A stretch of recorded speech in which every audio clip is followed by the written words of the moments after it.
আপনি কি জানেন অতি মানেই হচ্ছে ক্ষতি? এবং 70% অফ দ্য পিপল তারা কিন্তু ঘুম থেকে ওঠার ৫ মিনিটের মধ্যেই কিন্তু তারা মোবাইল চেক করে এবং মোবাইল স্ক্রলিং করতে থাকে। এবং দেখা যাচ্ছে একজন মানুষ কিন্তু সর্বোচ্চ ২৭০০ বার কিন্তু মোবাইল ফোন টাচ করে। যার ফলে কি হয়? আমাদের শরীরে কিন্তু অনেক পরিমাণে ডোপামিন তৈরি হয়। তো যেটা বলেছি অতি মানেই ক্ষতি। বেশি পরিমাণ ডোপামিন কিন্তু আমাদের শরীরের জন্য খুবই ক্ষতিকর একটা জিনিস। তো ডোপামিন থাকা ভালো। ডোপামিন একটা রিওয়ার্ড হরমোন। কোনো কিছু যদি আপনি নতুন করে পান বা কোনো কিছু পাওয়ার আসক্তি জাগে, সেক্ষেত্রে কিন্তু আপনার শরীরে একটা ডোপামিন রিলিজ হয়। তো এটা একটা নিয়ন্ত্রণের মধ্যে আপনার কিন্তু থাকতে হবে। যেমন ফোনের নোটিফিকেশন আসলে কিন্তু একটা শরীরে কিন্তু একটা ডোপামিন এক্সাইটমেন্ট একটা তৈরি হয়। তো আমাদের এই নোটিফিকেশন গুলোকে কিন্তু আসলে বন্ধ করে দিতে হবে। এবং আমরা সস্তা যে সোর্স আছে ডোপামিন পাওয়ার, যেমন ধরেন একটা খারাপ ভিডিও দেখা, খারাপ একটা জিনিস দেখা বা খারাপ একটু কিছু করা, এই জিনিসগুলো থেকে আমাদের দূরে সরে থাকতে হবে।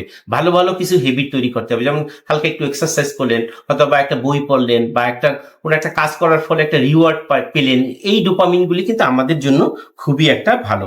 তো আমরা কিন্তু কোনো জিনিস পাওয়ার আগে এবং কোনো জিনিস পরে ডোপামিনের কিন্তু হাই একটা পিক থাকে।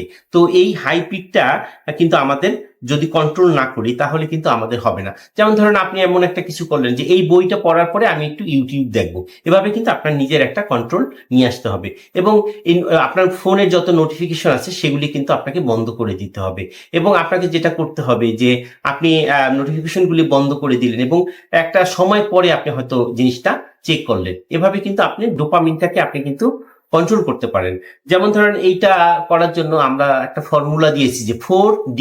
প্রথম ডিটা হচ্ছে যে ডিলিট করা, আননেসেসারি অ্যাপস গুলিকে ডিলিট করা। সেকেন্ড ডি হচ্ছে ডিসকানেক্ট করা, কিছু সময় একটু বন্ধ করে রাখলেন, আপনার সোশ্যাল মিডিয়ার সবকিছু থেকে আপনি একটু দূরে সরে থাকলেন।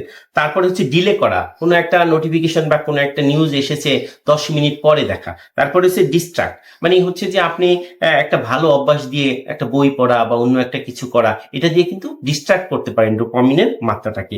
তো ডোপামিন আপনার শরীরে কিন্তু লাগবে, কিন্তু এই ডোপামিনটাকে কন্ট্রোল হইতে আপনাকে ইউজ করতে হবে। বিশেষ করে মোবাইল ফোনের আসক্তিটা, বিশেষ করে আপনি যখন একটা কোনো কাজ করছেন তখন মোবাইল ফোনটা হয়তো আপনার আপনার পিছনে রেখে দিলেন, বা অফিসের পিছনে বা কোনো জায়গায় রেখে দিলেন, বা বন্ধ করে রেখে দিলেন, যাতে আপনি ডিস্ট্রাক্ট না হয়।